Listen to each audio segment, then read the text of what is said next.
Hi, it's Jonathan here from Some Talented People, and this is episode 3 of our How to Use Space series.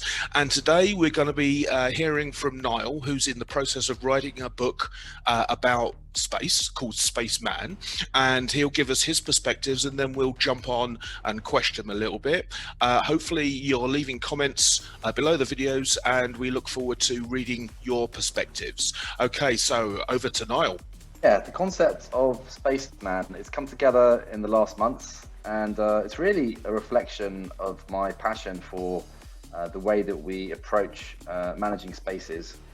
One of the aspects of that is thinking about the way that we gather, and we can think of that in terms of gatherings or circles.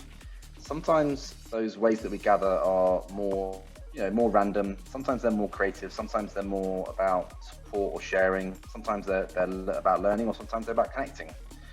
And the ones that I have most experience with are really fire spaces, dinner spaces, drink spaces, both physical and virtual, moving spaces, walking, cycling, road trips spaces, and music spaces. I'm thinking about here all kinds of spaces that are where there's more than one person, but of course there's also the kind of idea of a sort of solitary space. And so part of the idea is that as a concept, when you think about going into spaces, you could think of it a bit like a space mission. So there's a sort of, and I'm going to talk now a bit about the different types of spaces you could have, however deliberately or accidentally. So in the sort of lift-off moment, it's great to have a sort of sense in which you get present and you're not distracted by mobile phones. Maybe you have some silence, maybe you have some meditation, maybe you have some drumming, something to get you very present and focused on the space that you're in. One of the coolest spaces is a share space where you have just simply the ability to share something about how you are, about who you are, or something that's more around a topic. This is incredibly powerful. There's no opportunity for a response. It's just the ability to share something with a group, a gathering. So I think of this as share space. It's the space type one. The second one is connect space. I've been running a number of different virtual spaces over the last a lot of this year. And the most popular one that I've found for enable people to connect is a one-to-one space. So people enjoy just going into that environment where they get to connect on a deeper level with someone. Actually, very often that can be without any prompt or structure. Just recently, I've heard that people like to go into that three-way space where there's kind of like three people in a space, and they like that possibly even more. But it is a very different dynamic, of course, from a one-to-one space. The third type is a storm space. I've been involved in developing different technologies to try and enable us to solve each other's problems very fast. So I think of this as a space where someone presents a problem, a challenge, and then everyone else can share their ideas around resolving the challenge and possibly rating them. So you kind of get this idea of a search result of creativity around a problem. Super interesting, exciting stuff. So I think of that as a third type. That's a storm space. A learn space, I've got a lot of experience running dinner groups where we have a speaker that comes along, and then once the speaker's done their, let's say, TED talk around the table, you open up to a discussion and a Q&A.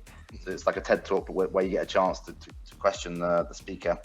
The other kind of learn space is what I call co-learn space, where maybe everyone gets a couple of minutes to share something around a specific thing that they've learned in their life, or say over the course of 2020 about COVID and how it's impacted them. Then there's create and co-create space, which is really more about not so much about the creative problem solving, but more about the creative creation of something new. So it might be a new initiative, new venture, how you come together in spaces to develop that. And then action space is all about where you've decided what you're going to do, and you're focusing on what are more on deliverables, who's doing what, by when, and how you hold each other accountable to things like actions. Finishing with touchdown space, which is where I personally like the idea of a virtual crackling fire space, where if it's virtual, where everyone just takes a moment to just calm down before they re-enter the world. But I know some other groups that do it where they have a dance at the end to kind of create more of a hyper energy, depending what your sort of purpose of the space is. So that's a quick snapshot of all the different aspects of what Spaceman's going to be about.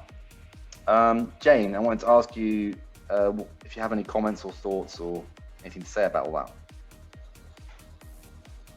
Oh, you're muted.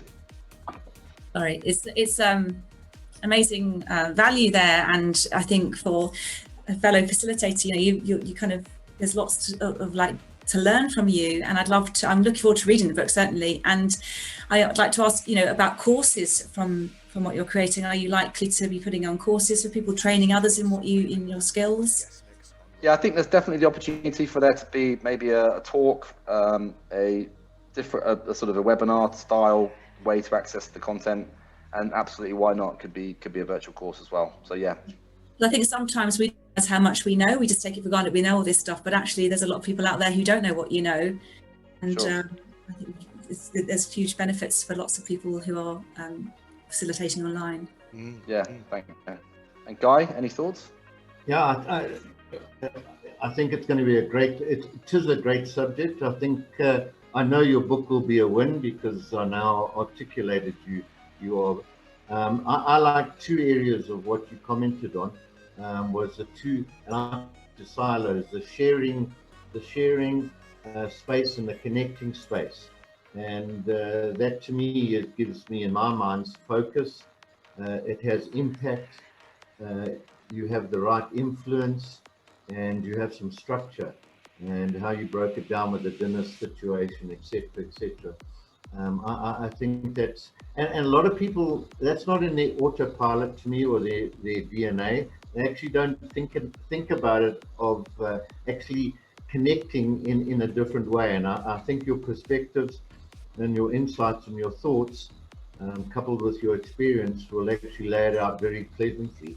And I'm glad Jane mentioned about training courses or coaching following on from this, because it gives other people other opportunities to partake and develop their set. So yeah, well done. Thank you very much. Thank you.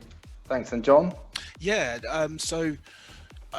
although I've been speaking to you for a little while now, a couple of things have just overlapped in a somewhat bizarre fashion. So I have this concept of multiple brains attacking the same problem.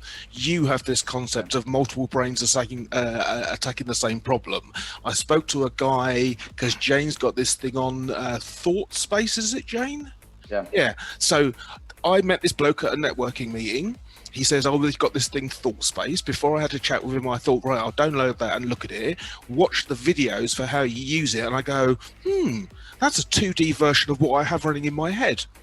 And it's clear, and this is one of the things that Jane said, it's clear that, because I would say throughout my whole life, oh yeah, obviously, and think that other people could see it. They cannot. That's why facilitators like you and Jane, and Guy as a coach, and me who's a freak, we need to exist. Yeah, I know. We need to exist to help other people who can't see or feel or imagine what we can. We're all abnormal, so don't worry about it. Yeah. One way or the other. Great minds. Actually, you're talking about Phil from Thought Space. His great minds think differently. Yeah. Fabulous. All right, right. We're going to have to. Right, we'll end on that. So if you do a little wave, interesting perspectives. So our last episode is tomorrow. You'll be fine. Tomorrow we're going to look at the ways in which we can manipulate our space to help people, because we're suffering from a lot of mental health illness at the moment because of COVID. So we're going to give you some tips as to what you can do to change the way you feel. Thanks a lot for watching. I'll see you again, and enjoy yourselves.